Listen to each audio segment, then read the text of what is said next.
Señales que te dan ventaja. Las que todos quieren, pero no todos tienen. Son las que amplían tu visión. Las que no se te pueden escapar.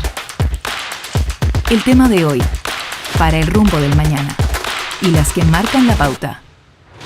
Las señales que te importan están todos los días, solo en Diario Financiero. Diario Financiero, las señales que te importan. Vice presenta Vice Connect, un completo servicio que facilita las operaciones financieras de tu empresa, desde la gestión de pagos y cobros de manera instantánea, hasta la automatización de procesos financieros. Vice, el poder de un banco en el centro de tu negocio. Muy buenos días. En nombre de Diario Financiero les damos a todos ustedes la bienvenida a nuestro seminario económico Señales para Chile 2025. Saludamos, por supuesto, a todos quienes nos acompañan aquí en el auditorio. Gracias por estar aquí.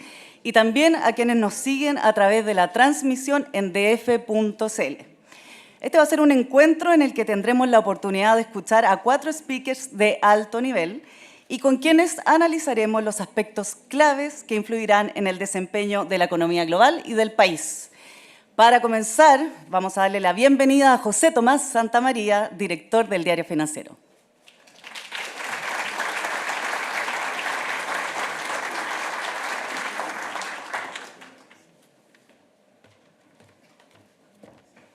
Gracias, Sofía. Muy buenos días a todos. Muchas gracias por estar aquí y bienvenidos a este seminario económico organizado por Diario Financiero y que titulamos Señales para 2025. Quiero partir agradeciendo al Banco Vice, a su gerente general, Alberto Chilling, por apoyarnos y ser nuestros socios en la organización de este encuentro. En Diario Financiero queremos ser, a través de nuestras distintas plataformas, la primera opción de lectura informativa de la comunidad de negocios del país.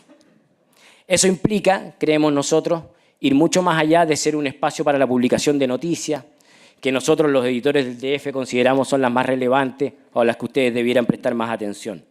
Quisiéramos ir más allá y crear comunidad, ser un espacio de diálogo y reflexión en donde nuestras audiencias, los hombres y las mujeres de negocios, puedan encontrarse siempre en torno al mejor contenido.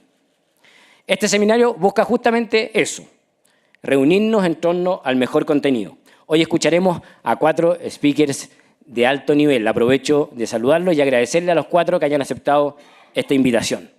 Primero escucharemos la presentación de la destacada economista Andrea Repetto y luego un panel de conversación que será moderado por Sandra Burgos, la editora de Señal DF, y en donde participarán 3 personalidades del mundo financiero y el mundo empresarial. Patricio Parodi, presidente de Consorcio Financiero, Francisco Pérez Maquena, gerente general de Quiñenco, y Luis Felipe Gacitúa, presidente de Vicecorp y CMPC. Ellos tendrán la difícil misión de entregarnos pistas que nos permitan entender este intenso 2025. Un año marcado por la incertidumbre global, guerras arancelarias, tensiones geopolíticas, ajustes monetarios, mercados nerviosos, transformaciones tecnológicas y con un protagonista indiscutido, Donald Trump. A esto hay que sumarle la situación interna, ¿cierto? Problemas estructurales de crecimiento, una inflación esquiva y la futura elección presidencial y parlamentaria. Un escenario abierto, con varios candidatos corriendo, otros en definición. Ayer en la noche me metí, habían 102 candidaturas presidenciales reuniendo patrocinio en el CERVEL. Una locura, pero se ve que va a ser un año noticioso y eso siempre es bueno para nosotros. Para el periodismo económico, este también es un año desafiante. Así como muchos de ustedes deben tomar decisiones de inversión en medio de esta incertidumbre, nosotros tenemos que informar en tiempos poco predecibles. Uno de los directores más emblemáticos en The Wall Street Journal se llama Paul Steger. Ocupó el cargo entre el año 91 y el 2007. Le tocó cubrir el caso Enron, la burbuja de las .com, el atentado contra las Torres Gemelas. Él decía que el buen periodismo económico no es el que predice el futuro, sino el que permite entender cómo se toman las decisiones cuando el futuro es incierto. En ese escenario de incertidumbre, nosotros tenemos que informar sin ansiedad, entregar contexto y explicar ser cautivadores, comprensibles, sorprender y no defraudar. En sus 37 años de historia, Diario Financiero se ha caracterizado por seguir creciendo y ofreciendo contenido, incluso hoy, en medio de la más feroz de la crisis que viven los medios de comunicación en el mundo. Hace 5 años creamos DF+, nuestro producto dominical, con contenidos muy distintos a los que ofrecía el DF hasta ese minuto de lunes a viernes. Hace justo un año, hoy estamos en aniversario, creamos nuestra edición de sábado, Señal DF, mucho más pensado en inversiones y en economía. Fue también el primer diario en apostar de manera fuerte por el mundo digital y por el cobro por los contenidos. Esa estrategia nos ha permitido seguir creciendo en suscriptores, cerrando 2024 uno de los mejores años en la historia del DF. Esa es nuestra historia y el compromiso hacia adelante. Para eso estamos aquí, para conversar y reflexionar en torno a los mejores contenidos, con los mejores speakers y, por supuesto, con ustedes, la mejor audiencia. Nuevamente, muchas gracias a todos por venir.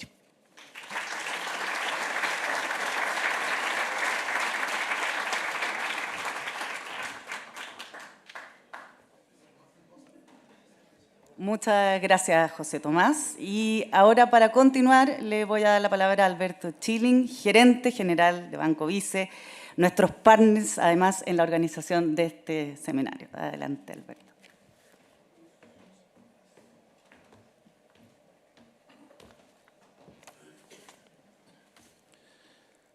Hola a todos, bienvenidos a este seminario, a los clientes presentes y a quienes nos estén escuchando digitalmente. Estamos en un momento vital de gran entusiasmo en el Vice. Estamos contentos después de una exitosa OPA a través de la cual, ¿no es cierto?, adquirimos Grupo Security. Estamos avanzando de forma planificada y cuidadosa en la integración. Acabamos de renovar nuestro directorio que preside Luis Felipe Gacitúa, que nos acompaña aquí, que nos ha inspirado, al menos en el Vice, con una frase corta y potente: 1 más 1 es 3. Estamos claramente, ¿no es cierto?, organizando una integración que permita y asegure la continuidad operativa de las empresas. No se acaba nuestro ánimo de seguir creciendo. Claramente queremos seguir creciendo en nuevas relaciones, en crédito, en AUM, que son los 3 KRI relevantes de nuestro negocio. Estamos buscando una nueva cultura que sea mejor que aquella que cada uno traemos, ¿no es cierto?, del Vice y del Security. Estamos seguros que vamos a tener una serie de nuevas capacidades a futuro producto de esta unión. Vamos a ser claramente más grandes, vamos a tener mejor cobertura, más productos y servicios para los clientes. Debiéramos gozar de un mejor fondeo que ayuda también a relación a futuro con los clientes, una capacidad mejorada de invertir en renovación tecnológica, en artefactos tecnológicos que somos los grupos financieros, capacidad mejorada de capacitar a los empleados y encontrar siempre una mejor forma de dar una experiencia superior a los clientes. Con todo el cariño a sendos y fantásticos competidores presentes hoy, estoy seguro que nos vamos a convertir en el mejor grupo financiero en Chile. No el más grande, pero el mejor, ¿eh? Creo que al final este camino busca, ¿no es cierto?, apostar por el país, que es la nave madre donde al menos nosotros nos desenvolvemos, por tener al cliente claramente al centro y ojalá superar lo que esperan de nosotros en cada momento, ser querido y admirado por nuestros empleados y claramente entregarles un resultado, ¿no es cierto?, satisfactorio a nuestros accionistas. En ese sentido, el escenario del país es clave para nuestros desafíos particulares, geopolíticos, como decía José Tomás, culturales, tecnológicos, económicos, volátiles, etc. Y en ese sentido, les agradezco la presencia, los invito a que ojalá salgamos con claridades mayores del desafío, ¿no es cierto?, que tenemos al frente, y les agradezco a todos por su presencia y al Diario Financiero de ser un partner fantástico para este tipo de organizaciones. Así que muchas gracias y esperamos salir iluminados de las ponencias de nuestros invitados. Muchas gracias.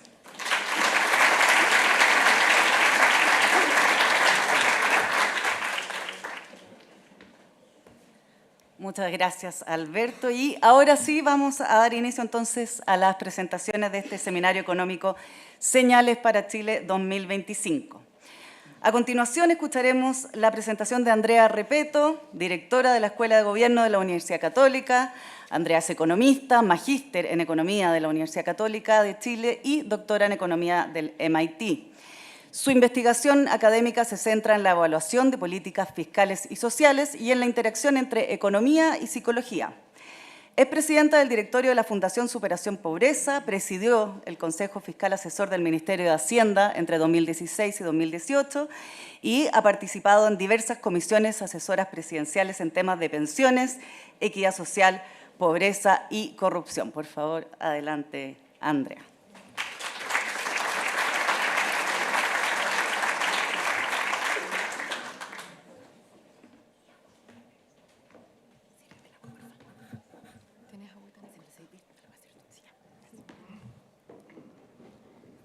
Hola, muy buenos días a todos, a todas. Un gusto estar acá. Quiero partir dándole gracias al diario por la gentil invitación. A José Tomás, me vestí del diario hoy día. Así de agradecida estoy por la invitación a ser parte de esta conversación hoy día. La invitación hoy día era pensar en los desafíos para el 2025, pero me tomé la libertad de mostrarles, por lo menos desde mi perspectiva, cómo fue que llegamos acá. Miremos el contexto, en dónde estamos parados y por qué venimos, de dónde venimos y qué es lo que podemos hacer hacia adelante. Y por eso escogí ese título. En el ratito que tengo quiero hablar centralmente de tres cosas. Uno es el contexto cíclico, el corto plazo. ¿Por qué estamos aquí en este minuto haciendo que el Central está haciendo lo que está haciendo, Hacienda está haciendo lo que está haciendo? Y partir de ese punto. Luego, mirar la perspectiva más larga, la tendencia, cómo estamos creciendo hoy día, cómo estábamos creciendo en el pasado. Y por último, este tema que debió haber estado en la agenda hace mucho rato, pero pareciera que ahora como que lo descubrimos, que hablar de lo que ha sucedido con las finanzas públicas y la sostenibilidad fiscal.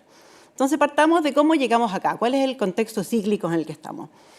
El gráfico de la izquierda les muestra el nivel del PIB. La línea punteada es la tendencia. Veníamos creciendo más o menos el 2% en los 3 años previos al estallido social. Llegó el estallido social, llegó el COVID y tuvimos una pérdida de producción muy grande, muy importante. Pero como muestra el gráfico, Chile tiene una economía bien resiliente y recuperamos muy rápidamente el crecimiento. Y recuperamos la tendencia por ahí por mediados del 2021. El nivel antes, pero la tendencia del 2021. Y aún así seguimos creciendo más allá de eso. Y la manera en que crecimos fue una manera que no fue buena para la economía. Crecimos a punta de gasto. Usamos los retiros previsionales, el gasto fiscal excesivo de mediados del 2021, cuando ya habíamos superado la crisis del COVID, cuando ya no era necesario. Ese gasto excesivo nos hizo crecer en exceso. Y nos hizo crecer de una manera desequilibrada e insostenible, que se muestra en los otros síntomas que tenemos dando vuelta. El gráfico a la derecha yo creo que es algo que vemos poco, pero que es muy importante. ¿A cuánto estaba creciendo anual el consumo? El consumo de bienes no durables estaba creciendo al 30%. El consumo de bienes durables al 120%. No estamos hablando de tele, de bicicleta, de cuánta cosa que estábamos importando en ese minuto, por el exceso de liquidez y por el exceso de posibilidades de financiamiento que habían en ese minuto.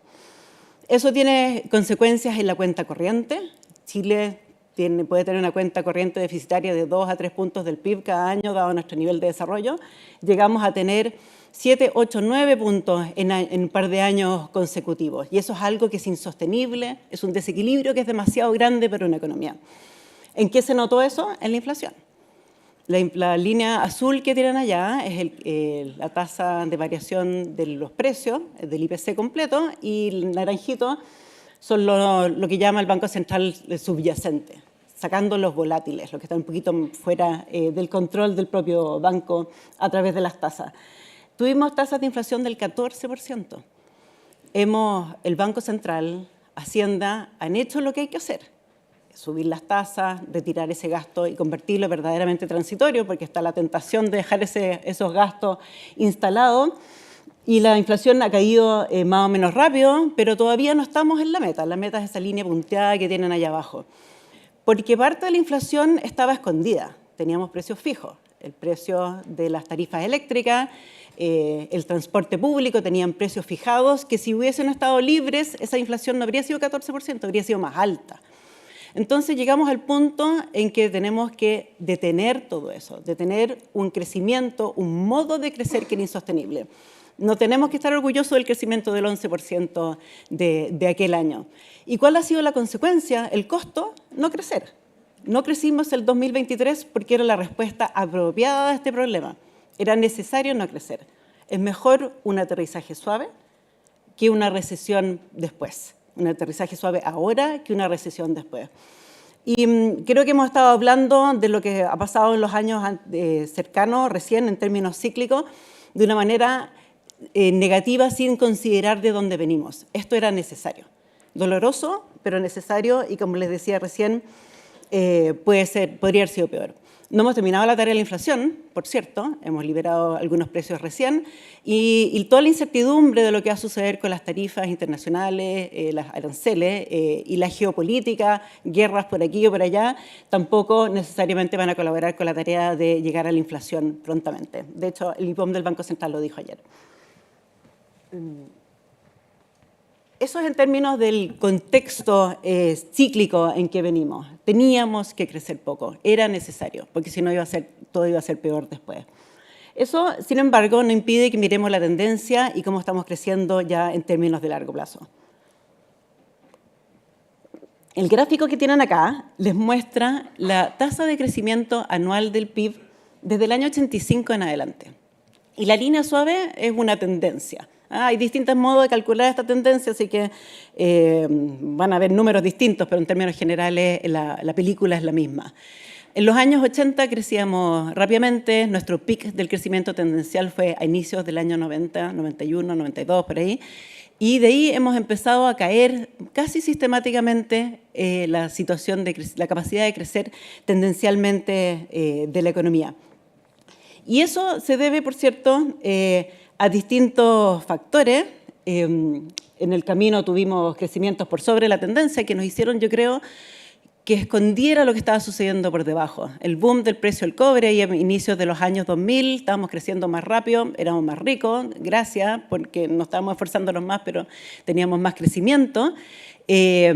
Y luego, después de la recuperación de la crisis del 2008, 2009 y la reconstrucción del terremoto nos permitieron crecer más rápido por sobre esa tendencia del 2%.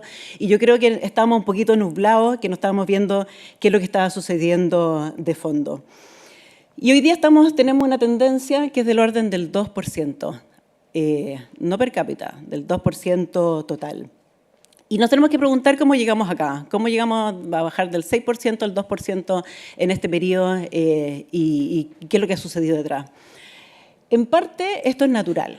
Es natural porque somos un país más rico. Tenemos un PIB per cápita que es 2,5 veces más alto hoy día de lo que era al inicio de ese gráfico. Y los países más ricos crecen más lento, lo que se llama la convergencia a través de las economías.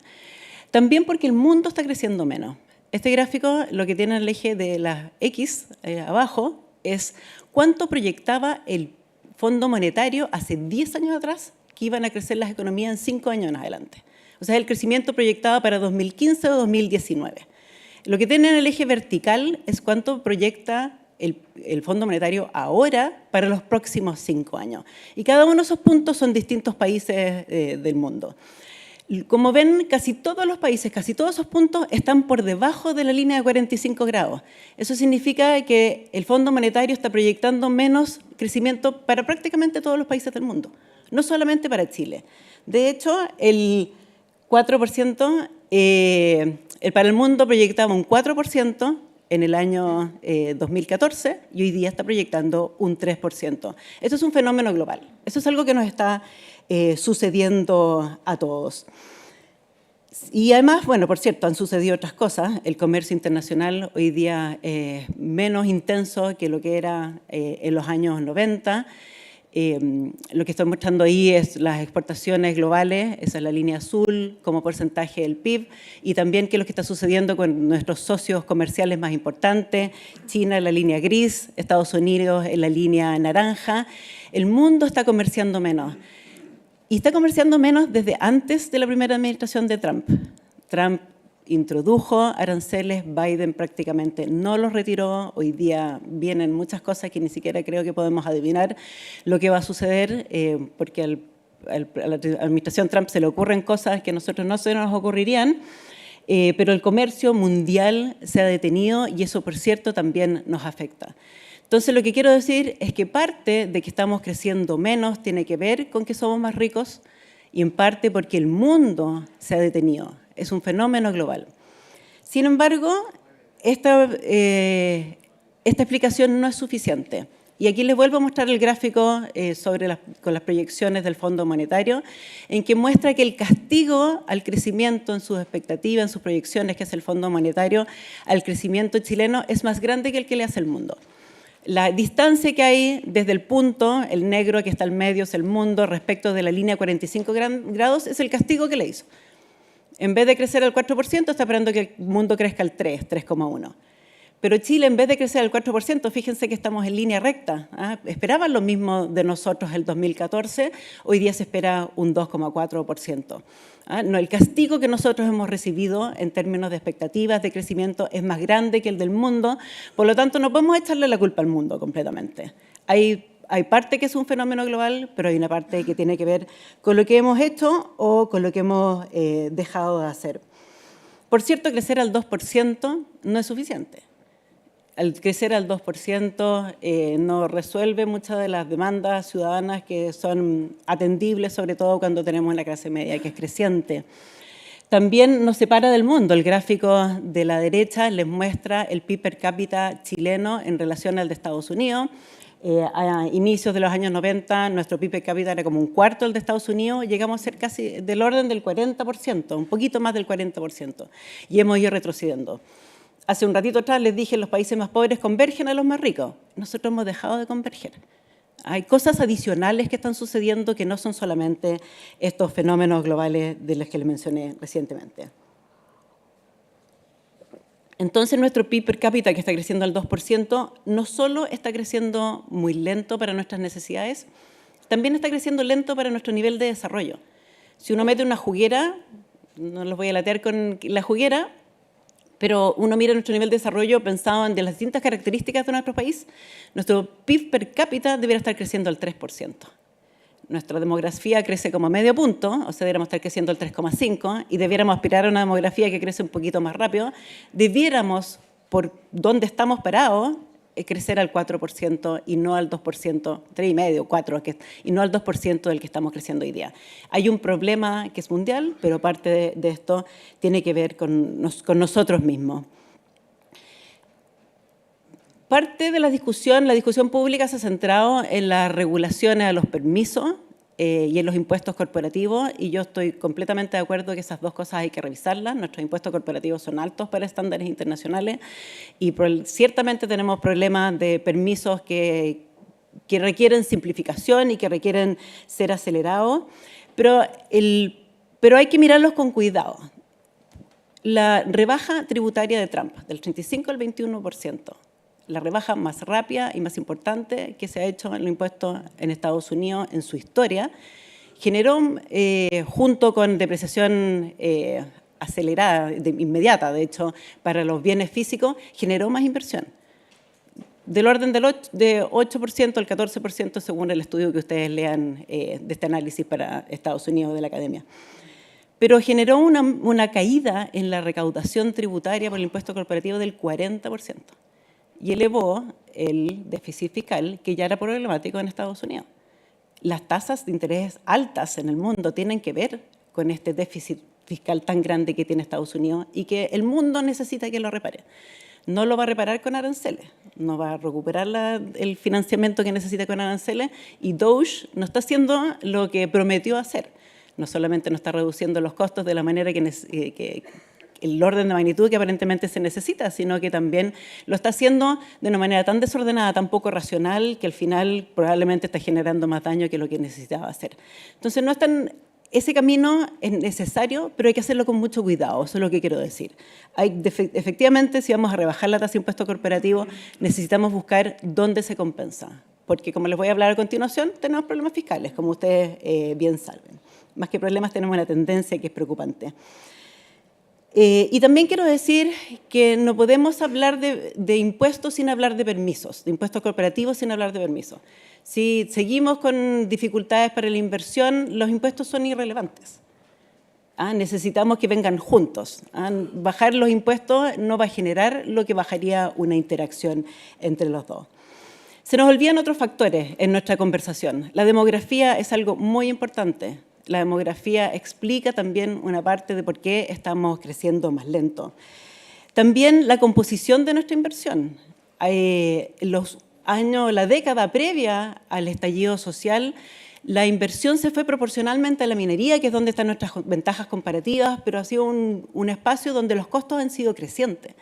También se fue proporcionalmente también hacia la construcción, y la construcción se favoreció por las tasas largas tan bajas, pero no necesariamente donde está la productividad creciente del país. Y también hay un efecto de composición al que no le hemos puesto suficiente atención. También creo que podemos pensar en cómo hemos llegado acá. Los primeros años ahí hicimos lo que había que hacer, una apertura comercial, instituciones que permitieran la estabilidad macro. Luego hicimos concesiones de infraestructura, instalamos una institucionalidad de la libre competencia. Y tenemos que preguntarnos entonces qué podemos hacer más ahora. Creo que tenemos que profundizar, sobre todo en las circunstancias geopolíticas hoy día, nuestra apertura comercial. El TPP-11 ha sido una buena cosa para el país, ha generado beneficio. Tenemos que pensar en infraestructura, pero yo creo que en particular infraestructura para la exportación de servicios. Es ahí donde está la posibilidad de tener unas exportaciones más complejas y que de hecho son las exportaciones que han estado creciendo más rápido en el último periodo. Donde está la complejidad, donde está la sofisticación, donde hay potencial de más productividad. Necesitamos más inserción laboral de las mujeres. Yo tengo un TOC con las salas cuna y creo que eso es ahí donde podemos además compensar en parte nuestro problema demográfico, que haya más participación y espacio para que las mujeres estén en el mercado laboral y apoyando a la producción. Más ahorro, un mercado de capitales más profundo, aprovechar las ventajas comparativas que tenemos en las energías renovables. Yo creo que es por ahí es donde más profundamente y más estructuralmente es hacia donde se tiene que mover nuestra economía. Y por último, déjenme hablar del tema fiscal, que es lo otro anuncio que les hice al inicio, que creo que también nuestra discusión necesita perspectiva. Tenemos que mirar de dónde venimos, por qué hemos llegado hasta acá y qué es lo que podemos hacer hacia adelante. Ahí lo que les estoy mostrando es la evolución de la deuda bruta del fisco de las economías avanzadas, que es la línea negra que está más arriba, de la América Latina y el Caribe, la línea gris, luego las economías emergentes con las que nos compara el Fondo Monetario, la línea naranja, y nosotros somos las que estamos más abajo, la línea azul. Y el gráfico está hecho desde que tenemos la regla fiscal, el año 2001 en adelante. Y nosotros tenemos una deuda fiscal que es baja en términos internacionales, no importa con quién nos comparen, tenemos una deuda baja. Y eso tiene un premio en que tenemos un premio por riesgo soberano que es más bajo que el resto del mundo. En este gráfico los países están ordenados en el eje horizontal según la clasificación de riesgo de Moody's. Un país más riesgoso está acá a la izquierda, hacia allá, hacia la derecha, Chile está como en el borde de por allá. En el eje vertical tiene cuánto se le cobra adicionalmente, cuánto exige un inversionista que quiere comprar bonos del fisco por el riesgo percibido de que no va a pagar. Aquí saqué Venezuela, el gráfico se desordena también con países que están así como lejos en el gráfico hacia arriba. Y Chile está ahí entre medio, abajo, con los países desarrollados. De hecho, estamos mejor que países que ustedes pueden adivinar cuáles son, España, Italia, Grecia, Portugal. Nosotros tenemos una clasificación de riesgo que es mejor de la que ellos y con un premio por riesgo que es más bajo. Entonces tenemos una deuda que es baja y una deuda que es poco riesgosa. ¿Cuál es el problema entonces? El problema es la tendencia. Este es el mismo gráfico que les mostré recién.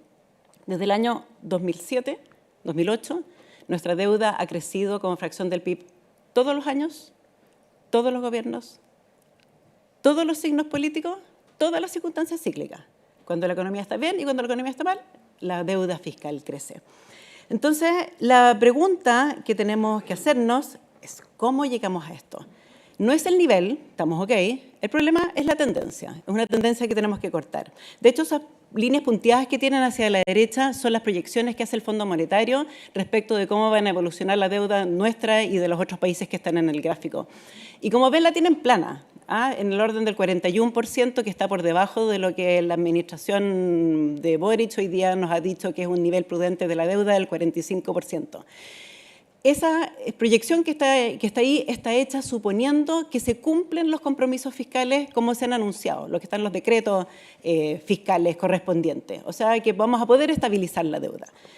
Pero si en vez de tener un déficit del 1% tenemos un déficit del 2%, si los gastos que están bajo la línea, que no aparecen en las cuentas del gobierno central, crecen al 1%, por ahí por el 2026 o el 2027 vamos a sobrepasar ese límite prudente de la deuda. Vamos a estar por sobre el 45%.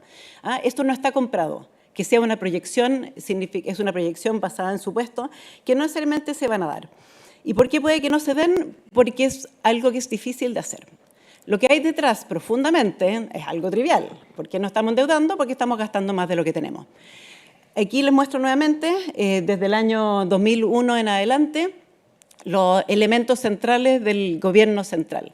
La línea gris son los ingresos efectivos de cada año.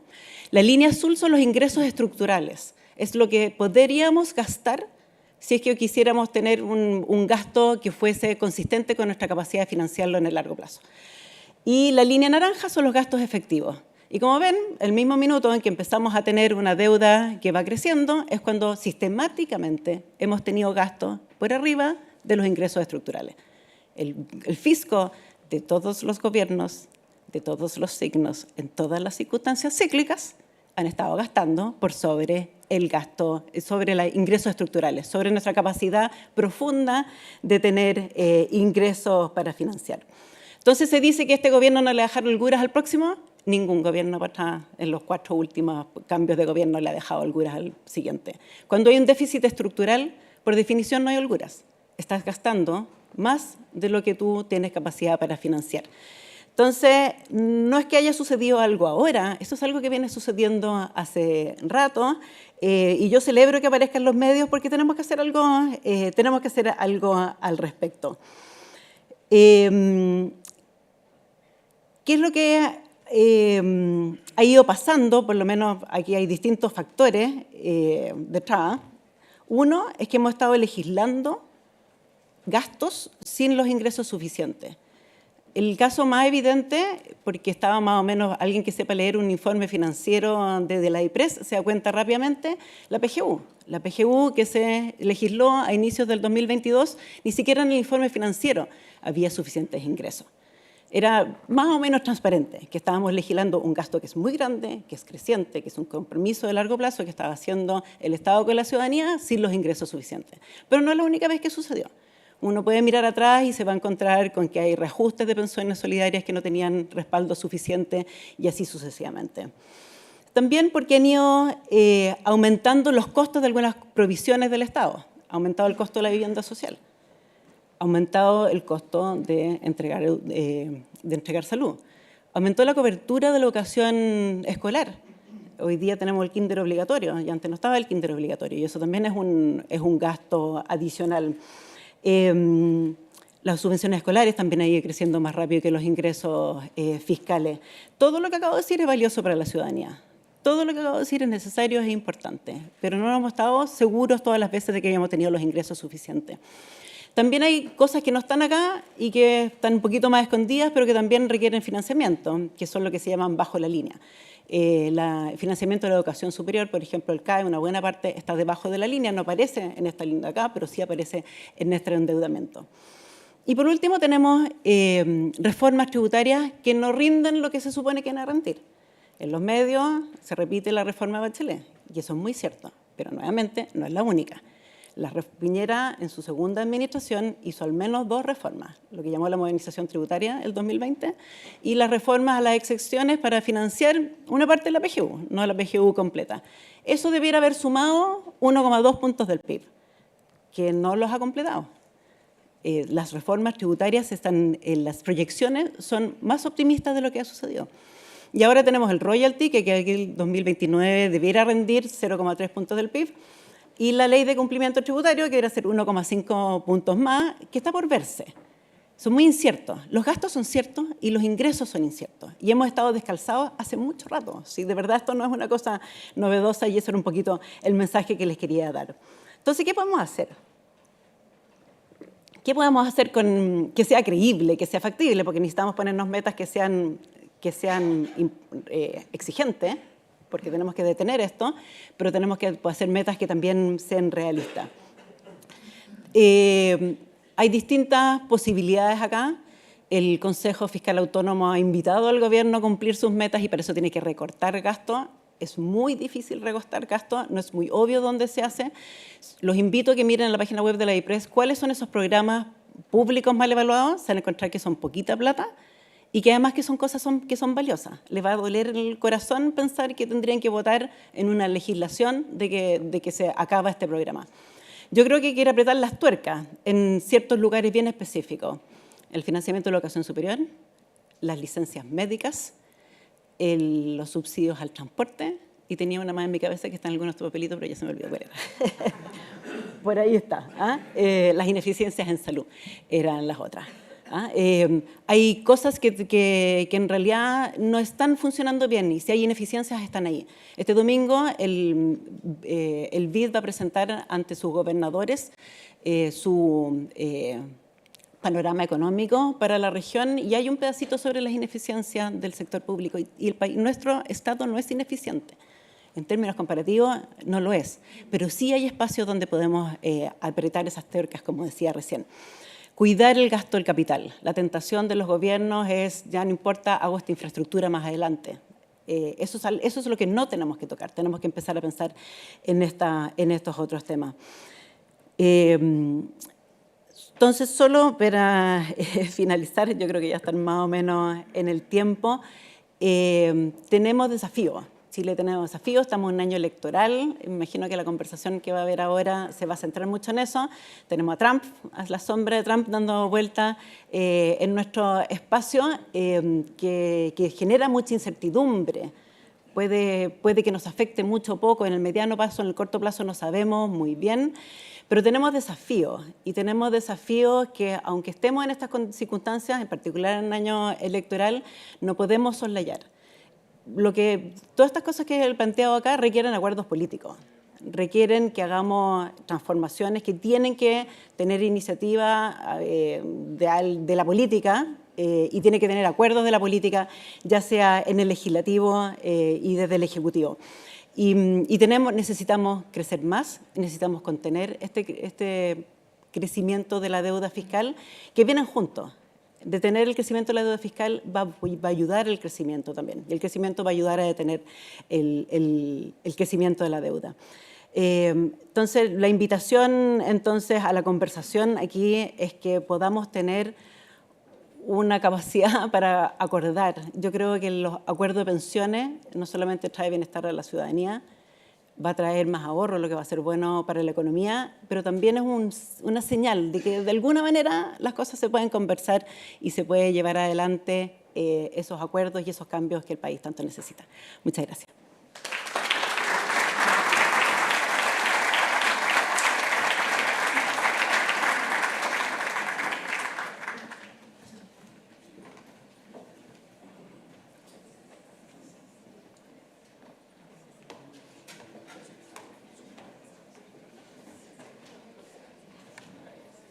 Muchas gracias, Andrea Repetto, por esta presentación y por todas las conclusiones. Probablemente seguiremos analizando a lo largo de la semana. A quienes nos siguen en df.cl les cuento que acá el auditorio está repleto y además se sintió que estaban todos muy concentrados. Vamos a dar paso ahora a un panel de conversación que será moderado por la editora de Señal DF, Sandra Burgos, y en el que van a participar 3 protagonistas del mercado financiero nacional. Con ellos vamos a profundizar en los desafíos del país y de la región. Voy a invitar a continuación, mientras se monta acá el escenario, voy a presentar primero y luego van subiendo. Francisco Pérez Maquena, gerente general de Quiñenco, ingeniero comercial de la Pontificia Universidad Católica de Chile y MBA de la Universidad de Chicago. También Patricio Parodi, presidente de Consorcio Financiero, ingeniero comercial de la Pontificia Universidad Católica de Chile, máster en Administración de Empresas de la Universidad de Harvard. Luis Felipe Gacitúa, presidente del directorio de Vicecorp, Banco Vice y CMPC. Luis Felipe es ingeniero comercial de la Universidad de Chile. Están ya en sus posiciones para que pasen al escenario.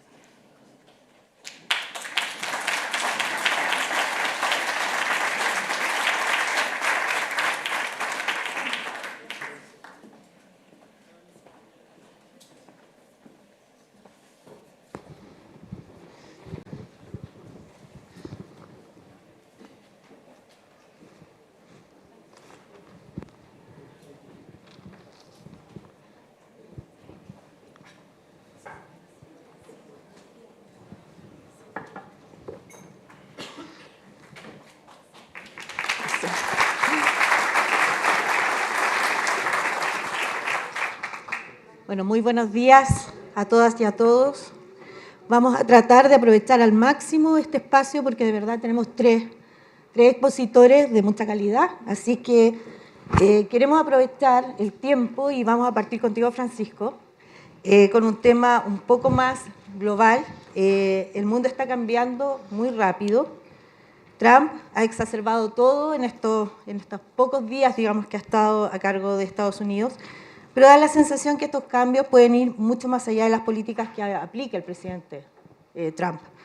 ¿Ves que aquí hay un cambio, un giro o una tendencia a más largo plazo y que puede realmente amenazar las bases de la economía chilena? Bueno, antes que nada, muchas gracias, Diario, por esta invitación y a ustedes por estar aquí.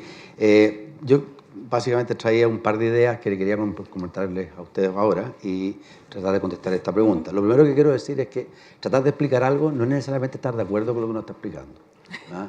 Para que quede claro eso. O sea, hay cosas que pueden no gustarme, pero igual me interesa poder explicarlas. Y la tesis central de lo que creo yo que está pasando es que puede que... hay gente que ve lo de Trump como una herramienta negociadora, pasajera. Yo creo que, al contrario, lo que podemos estar enfrentando es una cosa mucho más duradera y permanente que va a tener efecto por un tiempo prolongado. Las razones por las cuales creo que esto es así son 4. La primera tiene que ver con... hay un artículo bien interesante de Jorge Quirós, lo pueden buscar, pero básicamente tiene que ver con el trade-off que ha habido entre eficiencia y redistribución. Esto tiene que... hay varios economistas connotados como Samuelson, Andy Roderick o Krugman, hicieron este punto. O sea, en el caso de Roderick llegó a calcular que, si bien es cierto, el comercio exterior para Estados Unidos trae eficiencia, por cada $51 que ganaban los neoyorquinos, las personas en Detroit perdían 50. Entonces, se produjo una tensión muy grande en tema de redistribución. Y al final, la democracia y los votantes son número de personas. Y eso es una cosa que es verdad, está ahí, fue anticipada y es difícil de resolver. Nosotros, preparando esta reflexión, nosotros como que nos hemos escandalizado con cómo puede haber alguien tan obtuso como para que llevar al mundo en este camino. Sobre todo porque a nosotros nos afecta mucho, somos una economía mucho más chica que lo que le afecta a Estados Unidos. Ahora, no se olviden que este trade-off entre redistribución y crecimiento o eficiencia es algo que venimos discutiendo en Chile hace 12, 14 años.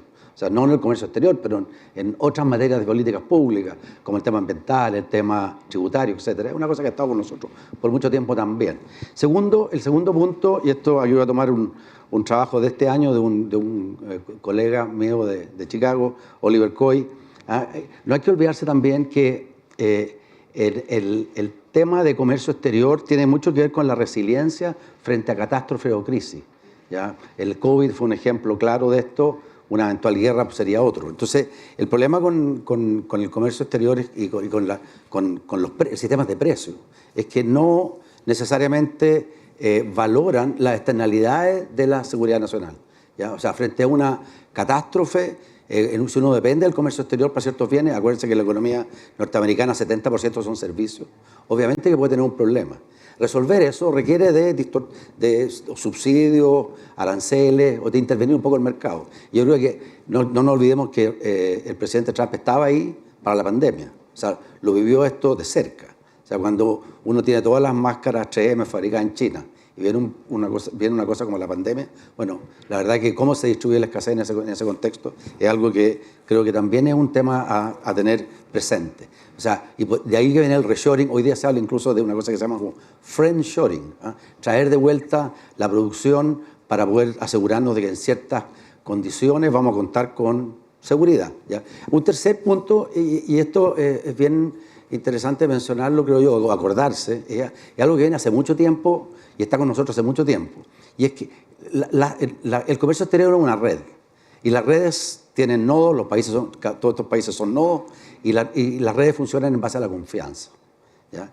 Nosotros, en parte por lo que está pasando entre China y Estados Unidos, este cambio de paradigma, de eventualmente enfrentar un mundo donde el líder puede cambiar, nosotros en ese contexto, obviamente que hemos sido testigos de ciertos niveles de desconfianza. Déjeme darle un ejemplo.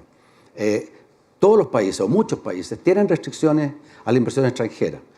Un ejemplo que conozco cerca, Francia, para invertir más del 10% de una empresa en Francia, hay que pedirle permiso al gobierno, ¿ya? Entonces, y eso está con nosotros desde hace muchos años, ¿ya?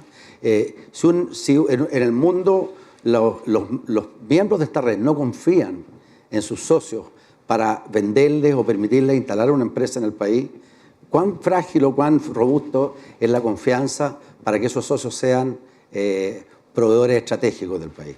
O sea, yo creo que este es un tema que no hay que olvidarlo. O sea, es difícil confiar para algunas cosas, pero desconfiar para otras. Como que la desconfianza se tiende a propagar en los distintos aspectos. Y por último, una cosa que yo estudié ingeniería comercial en la Católica, me acuerdo, el Instituto de Matemáticas tenía notas absolutas, pero nosotros usábamos una nota relativa. O sea, en el desarrollo no solo importa los valores absolutos, también importan los valores relativos, ¿eh? Será por Darwin, no sé cuál es la razón efectiva, pero la posición en el ranking es importante.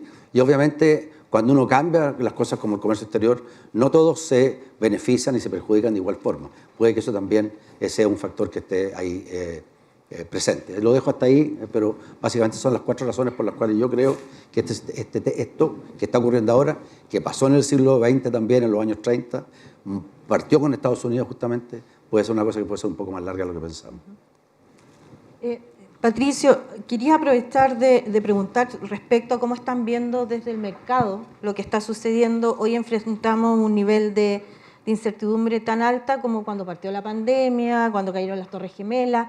Los mercados están ajustándose, pero el problema es que estos ajustes nadie sabe hasta dónde van a llegar, porque todos los días hay nuevas noticias, hay nuevas cosas, están surgiendo cosas nuevas. Entonces, ¿qué se hace cuando nadie sabe lo que puede venir? Preguntarle a los que están en la audiencia que saben más que yo.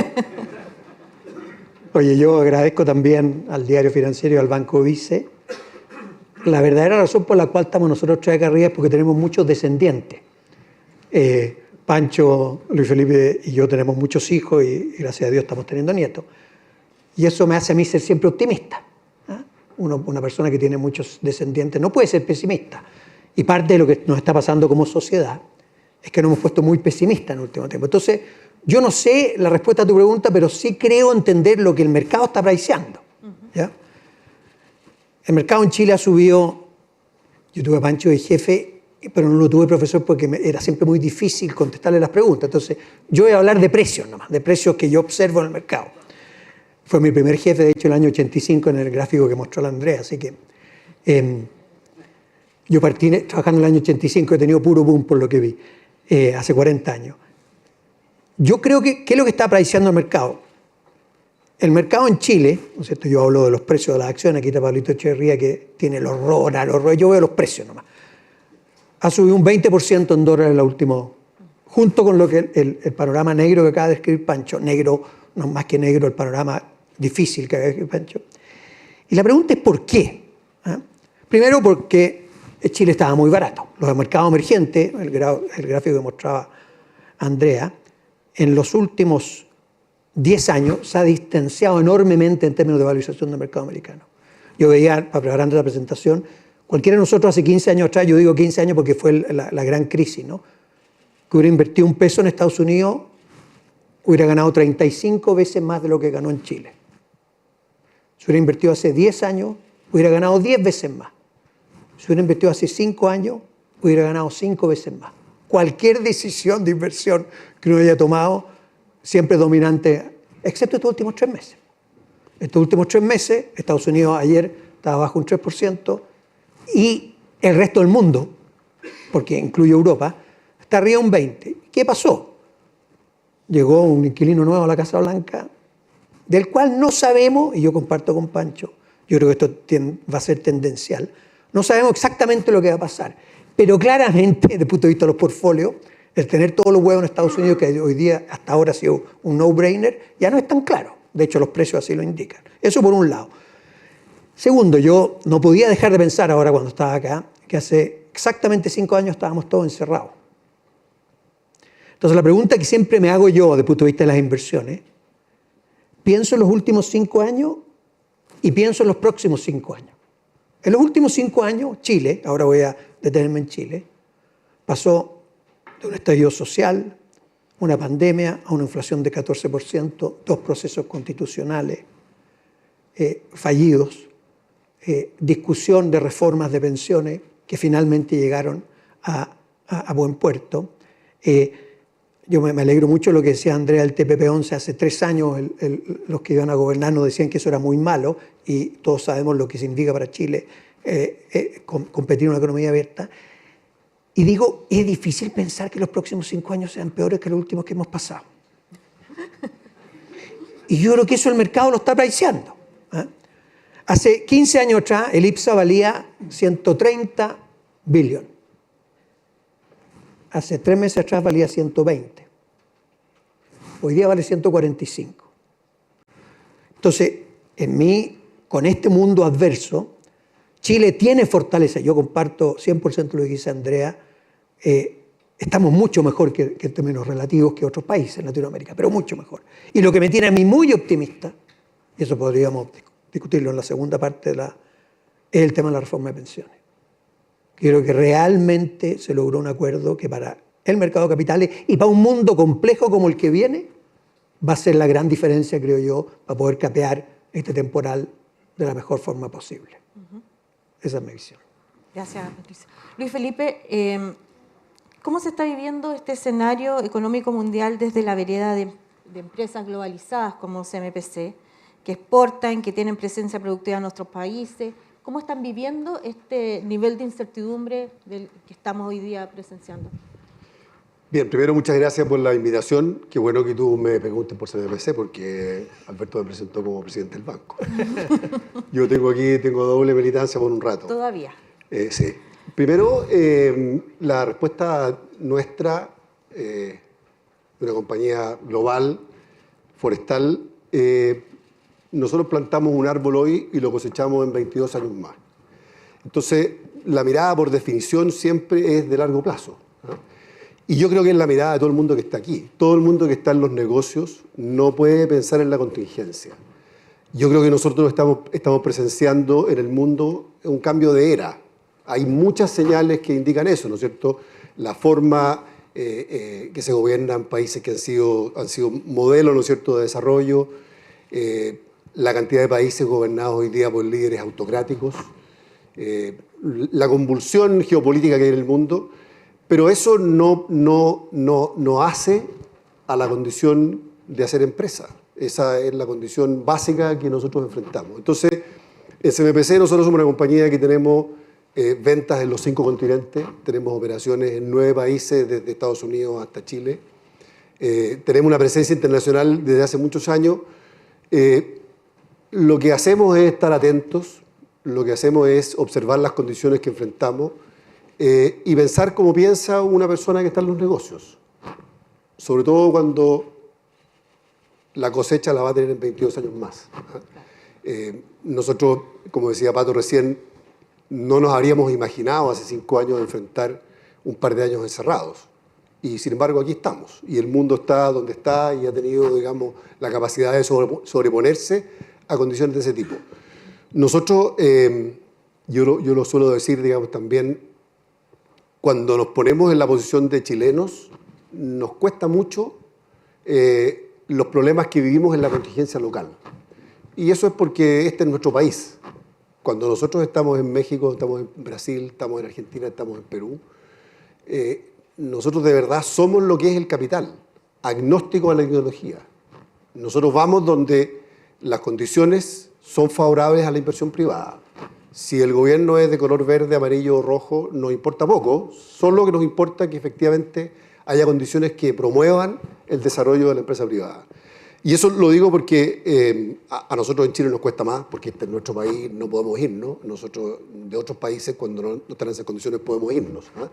Pero en general, nuestra mirada siempre tiene que ser observar qué condiciones ofrecen los países para la inversión privada y tomar nuestras decisiones consistentes con eso, ¿no? Y en ese sentido, como decía Patricio, de que hay que mirar 5 años atrás, 5 años adelante, ¿ustedes tienen también la convicción de que esto va a mejorar?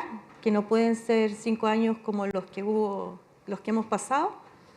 Les pregunto porque ustedes han tomado la decisión de salir a hacer grandes inversiones fuera de Chile y han dicho claramente que es porque no están las condiciones. Entonces, ¿ustedes están viendo que en los próximos 5 años sí podrían cambiar?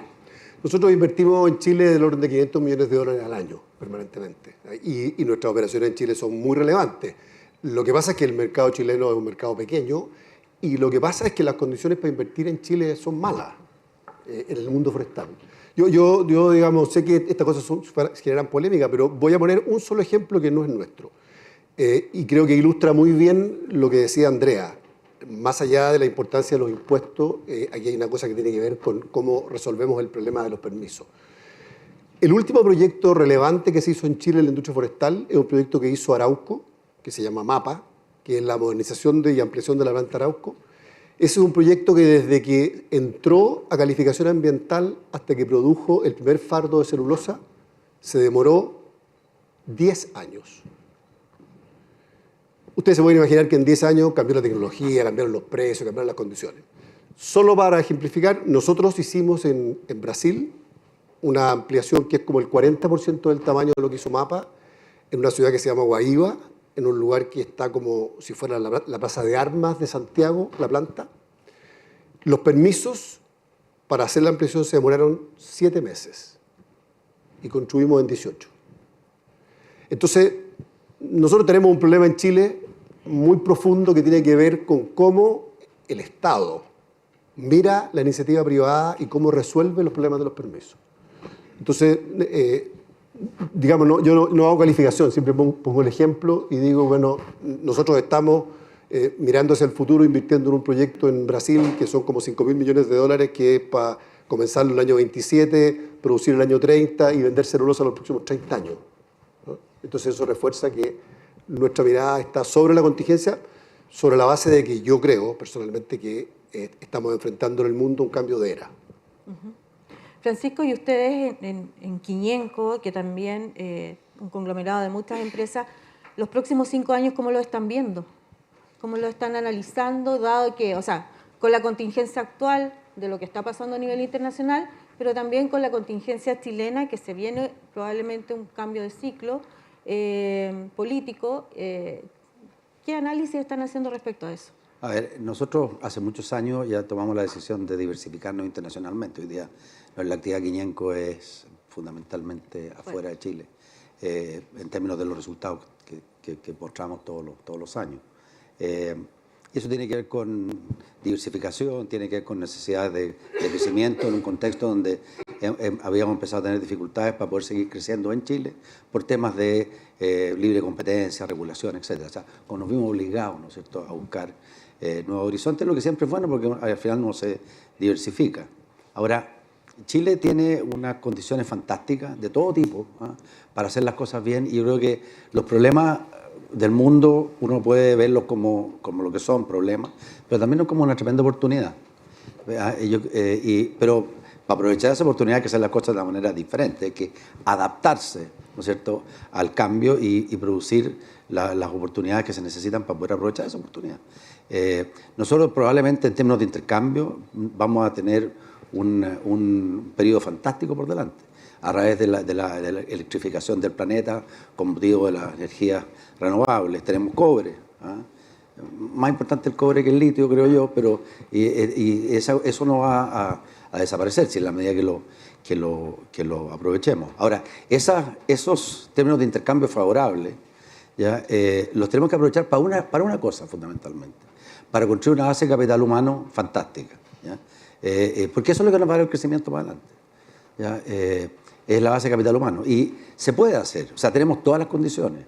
O sea, ¿qué lugar más agradable para vivir que este país? Se parece a la costa oeste de Estados Unidos, California, ¿no? Tenemos todo lo que necesita para tener un buen pasar. Deberíamos ser un foco de atracción fantástico para todas aquellas personas que en otras latitudes están frustradas por su falta de oportunidades y que están muy capacitadas. Entre paréntesis, hay un ejemplo bien notable en el mundo, que fue lo que ocurrió en Estados Unidos en los años 30, con el Instituto para Estudios Avanzados de Princeton, donde se fueron los mejores científicos del planeta a iniciar una carrera de ciencia y tecnología. Einstein, von Neumann y varios más, ¿no es cierto? Kurt Gödel. Eso mismo está pasando ahora con Europa, porque a raíz de la pelea anti-woke hay muchos profesores frustrados en Estados Unidos ahora. Y los europeos están viendo cómo traerlos de vuelta.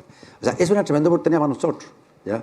Ahora, obviamente que para poder aprovechar esa oportunidad hay que hacer dos cambios fundamentales. O sea, tenemos que resolver el problema de la seguridad, porque el alto capital humano camina sobre los pies, ¿no? O sea, si a esa persona le pasa algo, ahí se fue el capital humano con él, digamos. Entonces, obviamente que la seguridad es una cosa fundamental que buscan todas aquellas personas que tienen alto capital humano, eso es fundamental. Y el otro tema son los impuestos, ¿ya? Más o menos 2/3 del PIB es trabajo, y de esos 2/3 del PIB, la mitad del PIB es capital humano, ¿ya? Entonces, es una cosa fundamental. Y capital humano es capital, es inversión, ¿ah? Y la inversión sigue el retorno, sigue la rentabilidad. Nosotros en Chile, creo, tenemos un problema, y eso yendo al punto que hacía la Andrea hace un rato, tenemos un problema de financiamiento del sector público, pero tenemos un problema adicional, ¿ya? Y es que son los incentivos en la punta. Uno puede recaudar, esto es un área bajo la curva, ¿no es cierto? Uno puede recaudar una cierta cantidad de recursos para el fisco, pero no da lo mismo cuál es el incentivo que existe en la punta. Déjenme darle un ejemplo. Aquí está, con la Andrea, repito, con la Andrea Tocman hemos estado trabajando en esto, el caso de Estonia, ¿ya? Estonia es un país bien interesante, un país chiquitito, ¿no? Está ubicado en un lugar bien estratégico en el planeta, ¿no es cierto? Tiene 1,5 millones, 1.600.000 habitantes, o sea, un país de pocas economías de escala. A mediados de los 90 le ha parecido a Chile el ingreso per cápita. Hoy día más que nos duplica. Ahora, ¿cuál es la tasa marginal de impuestos de Estonia? Es un flat tax del 20%. ¿Cuál es la tasa que le cobra Estonia a las empresas? El mismo 20%, pero a los dividendos, a lo que se distribuye. Tienen cargas sociales bastante altas, como el 33%. Ahora, ¿dónde está la cosa curiosa? Lo curioso es que con un 20 flat recaudan más impuestos como porcentaje del PIB que Chile, ¿ya? Entonces, y probablemente la gracia que tiene un sistema así es que los incentivos en la punta te invitan a seguir trabajando y a seguir invirtiendo en capital humano. Entonces, ahí hay un ejemplo, no digo que haya que copiarlo, como bien decía Andrea Repetto, en los detalles, el diablo está en los detalles, pero el sistema que tenemos hoy día, esta semana leí en la prensa una noticia que proviene de impuestos internos. 120.000 personas en Chile, que es menos del 1% de la población, explican el 51% del lugar complementario. ¿Se puede construir un país solidario solamente con 120.000 personas de 20 millones? Probablemente no. Entonces, hay cosas que tenemos que hacer. Yo creo que tenemos que poner en el centro el capital humano y tenemos que darle las condiciones necesarias como para que no solo nuestro capital humano crezca, sino que también para traer el capital humano de otros países. Miren lo que nos está pasando hoy día. Estaba viendo, la semana pasada viajando, me tocó ver una presentación del subsecretario de Comercio de Estados Unidos hablando del Golden Visa, pero hecho por los gringos. O sea, estábamos acostumbrados al Golden Visa de países, no sé, como Irlanda quizá, o Uruguay, o Portugal, o España, pero Estados Unidos, que tiene una base global de impuestos, Golden Visa, ya van a vender visa a la gente probablemente de alto patrimonio. Y eso va a ser un problema para competir. Entonces tenemos que, de alguna manera, considerar eso. Las oportunidades son fantásticas, en términos de intercambio, clima, lugar maravilloso, o sea, todo bueno, pero tenemos que ser capaces de dar incentivos, los incentivos necesarios. Ahí en esa que plantea Francisco de atraer talento, y esto también está el tema de atraer capital. Aquí en Chile lo que sucedió es que durante estos años se fue mucho capital que estaba muy tranquilo invirtiendo en Chile, se empezaron a dar estas condiciones que no eran favorables, se fueron y se sintieron cómodos afuera. Entonces hubo un cambio de tendencia a lo que originalmente pasaba en Chile. ¿Cómo hacer para atraer eso? El tema de la reforma de pensiones que planteaste antes, en cierta forma, ¿puede cambiar el mercado? ¿Puede ser un incentivo para hacer un mercado más profundo y atraer capital? O sea, yo creo que de todas maneras, quizás esa es la noticia más relevante para mi gusto económica de los últimos 15 años en Chile, ¿no es cierto? Después de discutir 15 años, donde los diagnósticos estaban más o menos claros,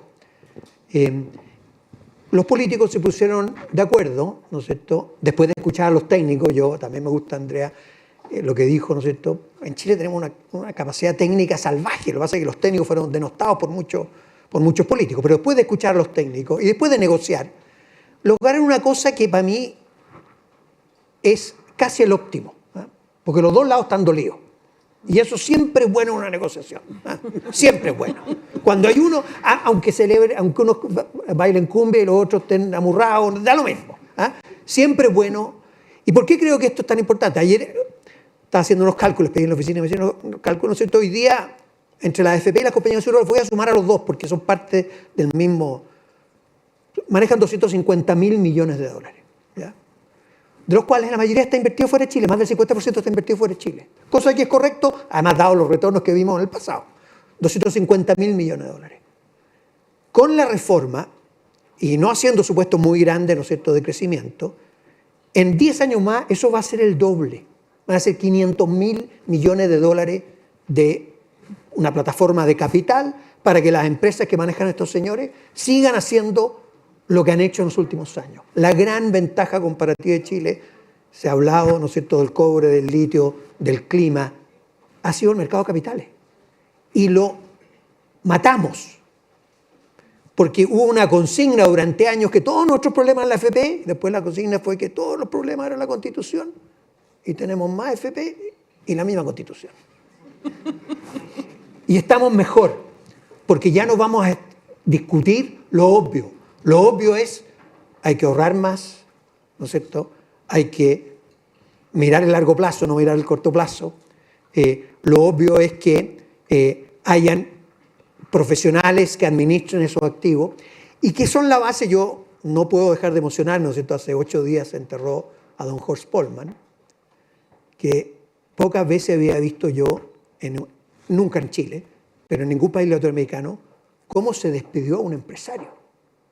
Y me dio mucho gusto, porque se merecía las flores, se merecía los globos, se merecía los yumbitos, porque él fue un hombre que gracias a eso no tenía ninguna ventaja competitiva, ni una.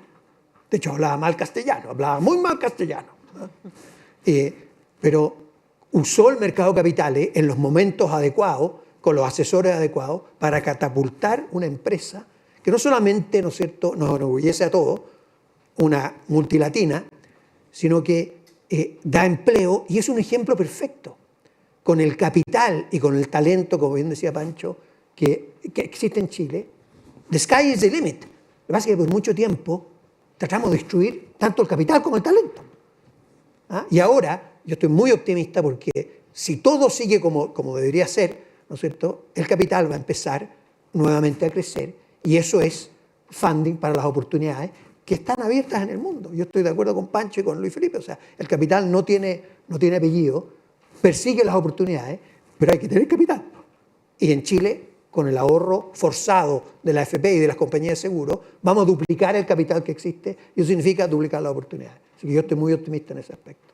Francisco, quería preguntar sobre el tema de lo que está pasando hoy día con la situación, digamos, global, donde Chile es un país muy abierto, muy dependiente de lo que pasa afuera. ¿Cómo has observado lo que está haciendo la autoridad?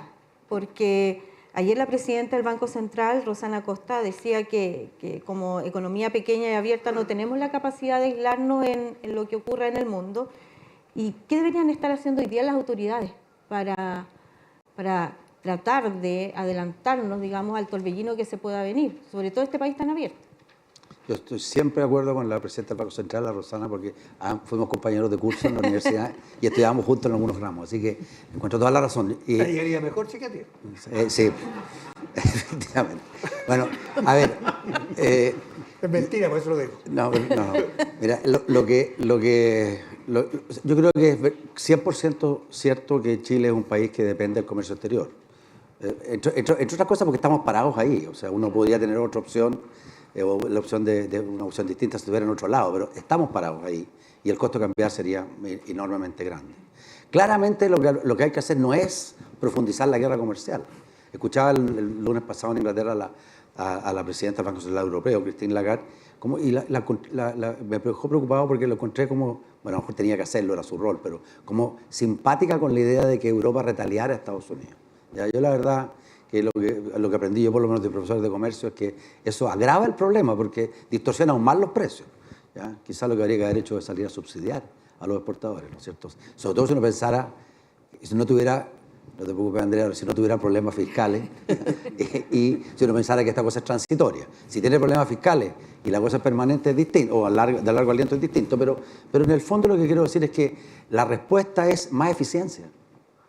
Nos ha puesto, o sea, el gobierno de Estados Unidos, poco sensible a estos temas porque tiene una economía enorme, donde lo tienen todo, está menos expuesta o sea, el costo para ellos en eficiencia es menor. Nos impone un tremendo desafío. Tenemos que salir a buscar eficiencia ya. O sea, dar un salto con el modelo en esa dirección. Y hay que identificar no solo los cuellos de botella en materia de infraestructura, se habla de la permisología, el tema tributario. Tenemos que tener un sistema tributario competitivo. O sea, no solo hay que mirarlo ahora desde el punto de vista de la desigualdad.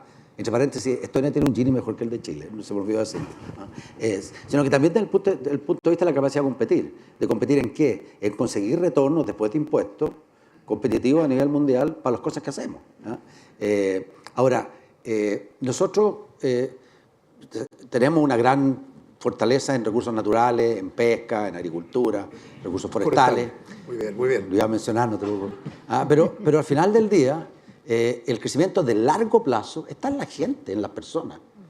O sea, me acuerdo, bueno, uno explica el crecimiento en el mundo, que es un fenómeno en los últimos 200 y un poquito más años. Hay una cosa que aparece súper clara, una cosa que los economistas, Robert Lucas, llamaban la transición demográfica. O sea, cambió, los países anglosajones empezaron distinto a nosotros, Pato, de tener menos niños, pero a invertir más en los niños. Nosotros tuvimos que hacer las dos. Tener hartos niños e invertir harto en los niños, pero en fin. Uno tiene niños, tiene que invertir. Entonces, en el fondo es ese esfuerzo el que va a permitir que volvemos a la misma, digamos, la misma receta que yo repito hasta el cansancio: el capital humano, las personas, la gente. Ahí es donde está la clave y tenemos que poner eso adelante, porque los recursos naturales nos entregan la oportunidad de financiar, pero crecer por 100 años, entre paréntesis, la diferencia entre México y Estados Unidos es esa, un punto de crecimiento por 100 años. Entonces, crecer por 100 años, más que lo que crece el mundo, ¿ya? Yo estoy 100% de acuerdo con el 4, 4,5, 5, podría ser hasta 6. Acuérdense usted que nosotros estamos adentro de la función adentro de la frontera. ¿Ya? La frontera crece a un ritmo, nosotros estamos adentro. Podemos crecer a menos, irnos para atrás, podemos crecer al mismo ritmo, o podemos crecer a más que la frontera, para acercarnos a la frontera, ¿no es cierto? Entonces, pero eso depende fundamentalmente de que seamos capaces de construir una buena base, o importar una buena base de capital humano. Luis Felipe, ¿cuáles son los problemas estructurales que estás viendo tanto en la sociedad? Porque Francisco habla del tema de capital humano, o sea, da la sensación que hay un problema estructural de cómo tratar el capital humano en Chile, y también hay problemas estructurales en la economía. ¿Cuáles crees tú que son esos problemas que tenemos que enfrentar, pensando también que se viene la posibilidad de un cambio, de que vienen nuevas autoridades y cómo ellos tienen que abordar ese tema? Andrea mostraba en los gráficos ahí que una parte del problema de crecimiento de Chile lo explica el mundo y otra parte lo explicamos nosotros. La Comisión Nacional de la Productividad y la Evaluación, en su informe de fin del año pasado, dice que hace 16 años que la productividad no contribuye al crecimiento. Nosotros tenemos un problema muy profundo de productividad, y es una cosa que tiene que ver con capital humano, tiene que ver con la estructura tributaria, tiene que ver con la privilegiología, tiene que ver con muchas de las cosas que hemos comentado hoy día. Pero yo, como estamos terminando probablemente, yo no solamente quiero poner el peso de la prueba en el Estado y en el resto, digamos, porque también uno tiene que pensar en qué cosas espera la gente de nosotros, del mundo de las empresas, digamos, no solo que nos quejemos, digamos, porque por lo demás nosotros podemos hacer las cosas sin quejarnos también, digamos, lo demostramos permanentemente. Y a mí me gusta una cosa que le escuché a una persona decir, mira, y lo voy a vincular con lo que dijo Pato respecto de la despedida que hizo su gente a Horst Polman, porque cuando uno le pregunta a las personas por la empresa donde trabaja, la evaluación es estupenda. Pero cuando le preguntas a las personas por las empresas, la evaluación es un poco menos buena. Entonces, yo creo que nosotros tenemos un desafío y tenemos naturalmente las capacidades, tenemos las competencias, lo hemos demostrado con creces. La mayor cantidad de las interacciones con el modelo de libre mercado de las personas se dan en muchos ámbitos, pero yo distingo tres: como trabajadores, como proveedores y muy principalmente como clientes. Todos somos clientes de muchas empresas aquí, ¿no es cierto? Servicios, retail, compañías financieras. Y yo creo que en eso nosotros podemos hacer más. Yo creo que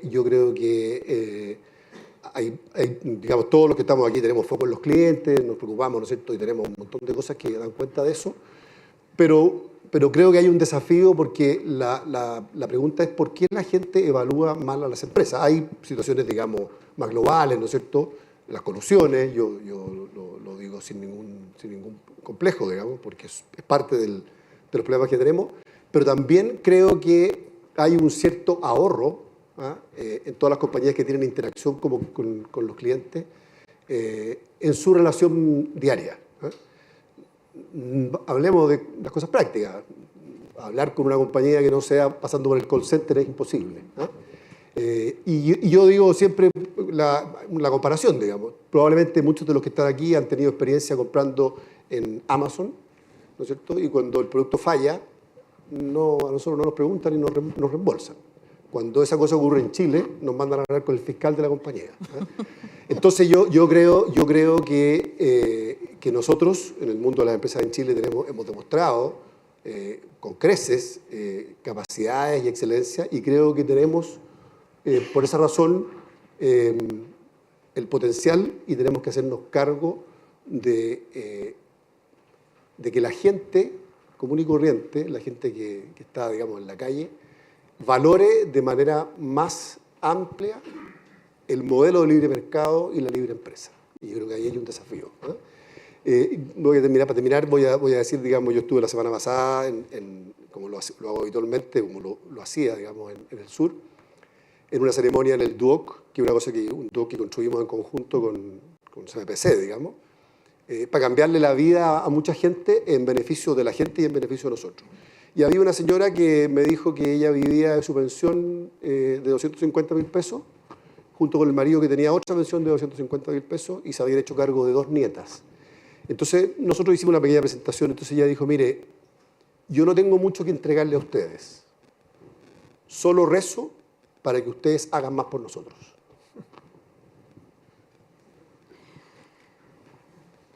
Difícil, todo lo que han dicho. Francisco, y en ese sentido, ¿cómo ustedes, como empresa, ven este tema de vincular más a la empresa con la gente? Porque finalmente hemos pasado por años de turbulencia donde aquí hubo como una divergencia entre el mundo de la gente común y corriente, el mundo empresarial, el mundo de los negocios. ¿Qué se puede hacer para que eso no termine en otros problemas más adelante, que se vuelva a repetir la historia? A ver, yo creo que varias cosas. Lo primero es el estilo de liderazgo. O sea, esto tiene que, la preocupación por las personas tiene que estar en la cultura del líder o de los líderes. Me refiero a los gerentes generales y los gerentes de cada una de estas empresas. O sea, lo primero, o sea, tiene que ser gente con vocación de servicio y que tenga a las personas en el primer plano. Segundo, las cosas que no se miden en las empresas no existen. Uno tiene que generar, voy a usar un anglicismo aquí, balance scorecards o sistemas de evaluación de desempeño que incorporen estos elementos, ¿ya? La sustentabilidad, por ejemplo, que es un elemento que no solo tiene que ver con la naturaleza, tiene que ver con lo económico, porque si uno no es rentable, no es sustentable, y también tiene que ver con las personas. Vuelvo al capital humano aquí porque es como mi moto. Hay dos tipos de capital humano: el capital humano general, que es el que sirve para hacer cualquier cosa en cualquier empresa, pero también hay capital humano específico. Es aquella parte del capital humano que fundamentalmente funciona adentro de la empresa. Es lo que las personas saben que tiene que ver con las cosas que hacen en lo cotidiano. Es una tremenda inversión para la persona, también una tremenda inversión para la empresa. Cuidar ese capital humano está en la base de la productividad, ¿ya? Y eso tiene que ver con un montón de cosas. Hoy día, o sea, desde la salud mental hasta la capacidad de satisfacer las necesidades, estar con la equidad interna, que es básicamente generar un sistema de compensación que sea equitativo, la equidad externa, o sea, pagar conforme a lo que hacen los mercados y estar mirando eso para estar seguro que uno no comete desviaciones. Y una cosa que es súper importante, yo me acuerdo cuando llegué a trabajar a Citicorp Chile, un poco antes de Pato, me recibió entonces mi jefe, el que fue, o sea, Sebastián Piñera, que fue presidente de la República 2 veces. Lo primero que hizo fue entregarnos un paper del Harvard Business Review. Él había estudiado en Harvard, yo venía de Chicago, cuyo título era "Un administrador pasa más de la mitad de su tiempo escuchando a las personas", ¿ya? Yo esperaba una cosa distinta de él en ese minuto, porque era un área financiera, una cosa dura. Pensé que me iba a pasar un paper de cómo calcular el TIR, ¿ya? No, me entregó este papel y había que leerlo y había que no dar una prueba, afortunadamente, pero sí tenerlo presente. O sea, esa es otra cosa muy importante, o sea, escuchar a las personas, acercarse a las personas, almorzar con las personas. O sea, en vez de tener comedor de gerencia, ir al comedor donde está todo el mundo, ¿ah? Es más entretenido, ¿ah? Se escuchan cosas que probablemente uno, respecto a la compañía, respecto de los problemas de la gente, que de otra manera uno no conocería. En Quillenco, por ejemplo, nosotros teníamos un comedor, no era de gerente, era de gerente subgerente. Hoy día almorzamos todos juntos, ¿ah? Esa fue una de las cosas positivas de la pandemia, ¿ah? Cambiamos la arquitectura del edificio y almorzamos todos juntos. Yo creo que eso es un ejemplo, ¿ah?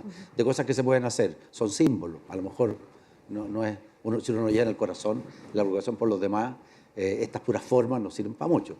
Pero si uno realmente las incorpora y las ve como no solo una cosa importante desde el punto de vista de los valores, sino que también como una herramienta competitiva, yo creo que ahí hay que partir por eso. Pero los estilos de liderazgo, cultura de líder que tenga, esto es importante, medirlo y meterlo en los balance scorecards y generar un ambiente donde uno pueda escuchar a los demás.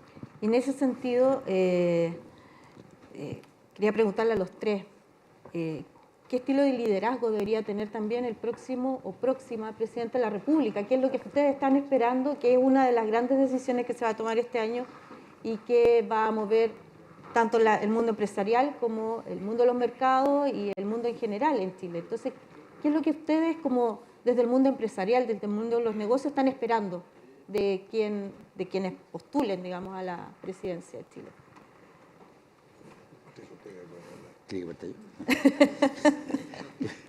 A ver, una pregunta, hay 102, hoy día somos como 120, o sea, los que están parados no serían candidatos, todos los demás son candidatos. Así que les voy a hablar a los candidatos. No.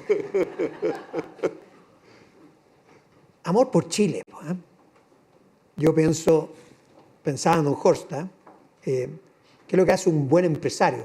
Y pienso, ¿no es cierto?, en las familias, las empresas que son dueñas de las empresas en las cuales nosotros trabajamos. Amor por Chile. Y eso se nota, eso se respira, eso se ve. El presidente Piñera, ¿no es cierto?, que nos dejó hace 13 meses, ¿no es cierto?, aparte de ser un gran jefe, un gran inversionista, era un gran patriota. Entonces, si yo tuviera que definir en una frase y que lo demuestre o con su vida pasada o con lo que de verdad piensa hacer para hacerle mejor la vida a todos los ciudadanos. Tenemos muchas cosas buenas, pero hay muchas carencias, ¿no es cierto? Yo veía la PGU, hay cosas que hemos hecho que nos resistíamos a hacer por los fríos números, pero que tuvieron un impacto social salvaje, ¿no es cierto? Entonces yo lo único que esperaría, amor por Chile, y eso que se vea en los ojos. Yo voy a decir un par de cosas nomás. Yo creo que foco, digamos, en el crecimiento, pero no porque pues, sea mejor para nosotros eso. El crecimiento permite empleo y yo creo que no hay ninguna política pública mejor que dar empleo. Y eso se consigue con crecimiento. Entonces, el crecimiento con el foco en las personas. Yo creo que uno tiene que hacerse cargo de las cosas que han pasado en este país. Digamos, nosotros todavía estamos sufriendo las consecuencias de un estallido hace 5 años, pero yo creo que digamos, las consecuencias de eso ha permitido ver dos cosas. La primera es que tenemos carencias. Chile sigue teniendo problemas en educación, en seguridad, en salud. Pero la segunda cosa es que la gente en Chile no quiere posiciones refundacionales, no quiere extremos. Francisco. Bueno, desde luego amor por Chile es como esencial. Entre paréntesis, 102 candidatos dijeron, tenemos alta la autoestima en Chile. Es lo que es bueno, digamos, eso es positivo, que haya 102 personas no solo dispuestas, sino que piensen que ha llegado el momento para ellos, lo encuentro estimulante. Pero yo creo que, y dejando bromas aparte, yo creo que es importante que digamos, más foco en lo que son las reales preocupaciones de la gente y menos debate ideológico. Yo creo que la gente, yo creo que está claro, la ideología como que quedó más que demostrado en las 2 reformas constitucionales que tuvimos que tirar al tarro de la basura. Yo creo que la gente lo que quiere es resolver los problemas, ¿ya? Y ahí yo pongo muy arriba el tema de la seguridad, la delincuencia. Porque es denigrante para la gente. O sea, es difícil. O sea, ¿de qué sirve todo lo demás si uno llega asustado a su casa en la noche? ¿Ya? O sale preocupado o anda siempre mirando para atrás. ¿Cuánto cortisol secreta el cerebro con toda esa tensión? O sea, que la gente no pueda hacer 2 turnos en los restaurantes porque no pueden llegar tarde a sus casas. Yo creo que o sea, es como una condición necesaria, no solo para el crecimiento, sino que también para la calidad de vida. Yo creo que eso es algo que, además, que no es nuestro. O sea, no era así. Y porque, o sea, yo creo que no resignarnos a que eso siga presente es súper importante. Yo creo que probablemente va a estar en la agenda de todos, digamos. Pero yo creo que el amor por Chile, como decía Pato, tiene que incorporar eso, o sea, por devolverle a la gente la tranquilidad. Y a partir de ahí, obviamente, todo lo que sea necesario como para poder darle oportunidades para que se puedan desarrollar y puedan recoger esos frutos para ellos y para sus generaciones futuras. ¿Ya? Yo creo que eso es lo otro que creo que también es muy importante. Antes de terminar, sí quería hacerle una pregunta a Patricio respecto al mercado. Bastante optimista, digamos, de lo que viene. Y quería ver si nos puedes contar un poco cómo ves si lo que se viene ahora, lo que está pasando, va a permitir que empresas exportadoras, por ejemplo, que lo estamos haciendo muy bien, saliendo con cerezas, con un montón de productos fuera, si este tipo de empresas van a poder entrar a la bolsa, si eso va a poder mover, si existe alguna posibilidad de mover nuevos ingresos, porque hay una sequía de muchos años que no ha pasado nada.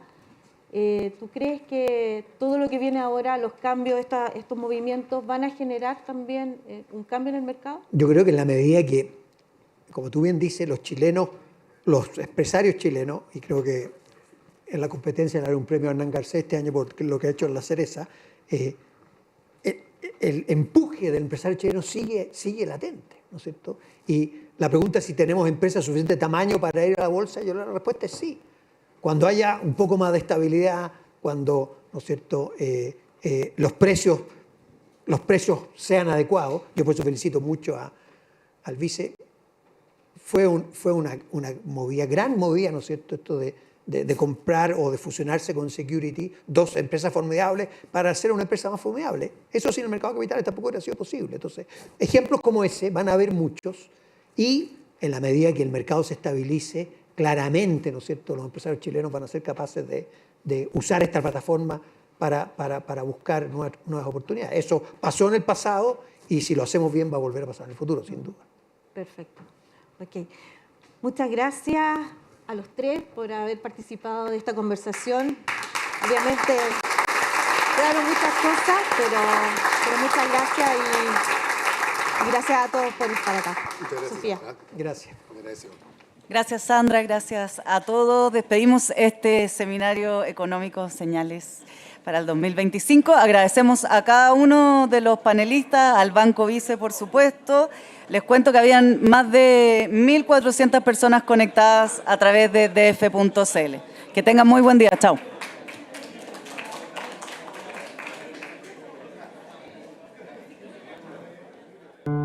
Vice presenta Vice Connect, un completo servicio que facilita las operaciones financieras de tu empresa, desde la gestión de pagos y cobros de manera instantánea hasta la automatización de procesos financieros.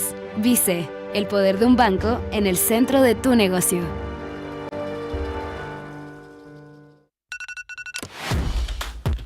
Señales que te dan ventaja. Las que todos quieren, pero no todos tienen. Son las que amplían tu visión. Las que no se te pueden escapar. El tema de hoy, para el rumbo del mañana. Y las que marcan la pauta. Las señales que te importan están todos los días, solo en Diario Financiero. Diario Financiero, las señales que te importan. Vice presenta Vice Connect, un completo servicio que facilita las operaciones financieras de tu empresa, desde la gestión de pagos y cobros de manera instantánea hasta la automatización de procesos financieros. Vice, el poder de un banco en el centro de tu negocio.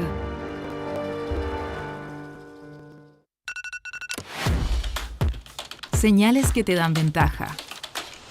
Las que todos quieren, pero no todos tienen. Son las que amplían tu visión. Las que no se te pueden escapar. El tema de hoy, para el rumbo del mañana. Y las que marcan la pauta. Las señales que te importan están todos los días, solo en Diario Financiero. Diario Financiero, las señales que te importan.